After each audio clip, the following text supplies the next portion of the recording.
सोचने में तो अमेज़न पर होलसेल बिजनेस शुरू करना बहुत मुश्किल लगता है। ऐसा लगता है जैसे एक उलझा हुआ सफ़र हो। लेकिन क्या हो अगर इस पूरे प्रोसेस को एक बिल्कुल सीधे-साधे, आसान से रोड मैप में बदल दिया जाए? चलें, आज यही करके देखते हैं। अच्छा, तो सबसे अहम सवाल ये है कि अमेरिका में एक रिटेल शॉप चलाने के लिए ज़रूरी नहीं कि बंदा अमेरिका में ही हो। दुनिया के किसी भी कोने में बैठकर ये कैसे मुमकिन है? यही तो वो चैलेंज है जिसका हल अमेज़न होलसेल मॉडल पेश करता है। और उस सवाल का जवाब है अमेज़न होलसेल। इसको बिल्कुल आसान लफ्ज़ों में समझते हैं। इसमें होता यह है कि मशहूर ब्रांड से सीधा उनसे थोक में सामान खरीदा जाता है और फिर उसे अमेज़न की पहले से मौजूद लिस्टिंग पर बेच दिया जाता है, बिल्कुल ऐसे ही जैसे एक ऑनलाइन दुकान काम करती है। तो चले इस सफ़र का आगाज़ करते हैं। सबसे पहले हम मॉडल को समझेंगे, उसके बाद बिजनेस की बुनियाद रखेंगे।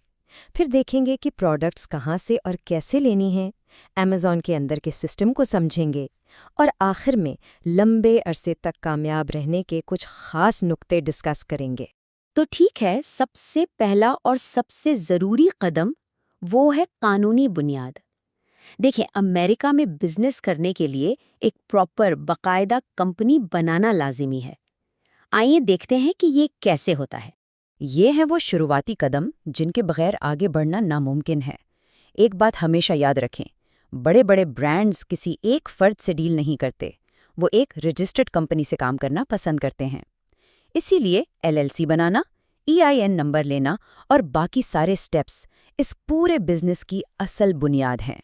और इस सफ़र को शुरू करने की जो पहली लागत आती है वो है अमेज़न का प्रोफेशनल सेलर अकाउंट, और इसकी फ़ीस है तकरीबन $40 माहाना। अच्छा जी, बुनियाद तो कायम हो गई। अब आते हैं बिजनेस के असल काम की तरफ, यानी वो प्रोसेस जो रोज़मर्रा में बार बार रिपीट होगा। मुनाफे वाली प्रोडक्ट्स ढूंढना और उन्हें हासिल करना। यही है बिजनेस का कोर लूप, यानी असल चक्कर। सारी कहानी शुरू होती है एक अच्छी प्रोडक्ट ढूंढने से। फिर देखा जाता है कि कंपटीशन कितना है। उसके बाद ब्रांड से इजाज़त ली जाती है। जब अप्रूवल मिल जाए तो थोड़ी सी इन्वेंट्री, शुरू में बस थोड़ी सी, खरीदी जाती है और उसे लेबलिंग के लिए एक प्रेप सेंटर भेज दिया जाता है। और बस यही वो साइकिल है जो बार बार चलता रहता है। चलें, अब बात करते हैं सबसे अहम हिस्से की। अमेज़न का जो इंटरनल सिस्टम है ना, उसे एक ऐसी भूल भुलैया समझें जिसके रास्ते तो हैं, लेकिन उन पर हिफाजत से चलने के लिए अंदर की खबर होना, यानी इनसाइडर नॉलेज, बहुत ज़रूरी है। इसलिए अमेज़न के रूल्स को समझना इंतहाई ज़रूरी है, क्योंकि उनका सिस्टम गलतियों को माफ़ नहीं करता, बिल्कुल नहीं। अगर कोई गलती हो जाए तो वो माफ़ी नहीं मांगते। वो कहते हैं कि प्लान ऑफ एक्शन दो, मतलब इन्हें बताओ कि आइंदा ये गलती दोबारा कैसे नहीं होगी। यहाँ एक बहुत ही अहम फ़र्क समझना है। देखें, एक होता है यूपीसी, जो ब्रांड का अपना बारकोड है, और दूसरा होता है FNSKU, जो अमेज़न का ख़ास बारकोड है। अब मसला क्या है?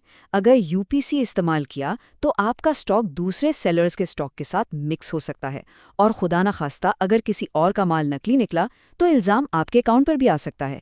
इसीलिए अपने आप को महफूज रखने के लिए FNSKU का इस्तेमाल करना लाजमी है। होलसेल मॉडल में सेल आती कहाँ से है? सारी सेल्स बाय बॉक्स से आती हैं। ये वो ऐड टू कार्ट वाला बटन है जो प्रोडक्ट पेज पर नज़र आता है। और मज़े की बात यह है कि अमेज़न ये बटन किसी एक सेलर को नहीं दे देता, बल्कि जिनकी कीमत अच्छी हो, जिनका अकाउंट आला हो, उनके दरमियान इसे रोटेट करता रहता है। तो सीधी सी बात है, बाय बॉक्स जीतना मतलब सेल्स हासिल करना। अमेज़न पर काम करते हुए कुछ आम गलतियां या ट्रैप्स हैं जिनसे बचना बहुत ज़रूरी है, जैसे कि किसी ब्रांड को उसकी इजाज़त के बगैर बेचना या फिर मार्केट से बहुत ज़्यादा कीमत लगा देना। ये सब ऐसी चीज़ें हैं जो सीधा सीधा अकाउंट को खतरे में डाल सकती हैं, इसलिए इन पर हमेशा नज़र रखनी चाहिए। आईपीआई को समझने के लिए इसे अमेज़न की तरफ से सेलर्स के लिए एक रिपोर्ट कार्ड समझें। ये स्कोर बताता है कि आपका स्टॉक कितनी तेज़ी से बिक रहा है।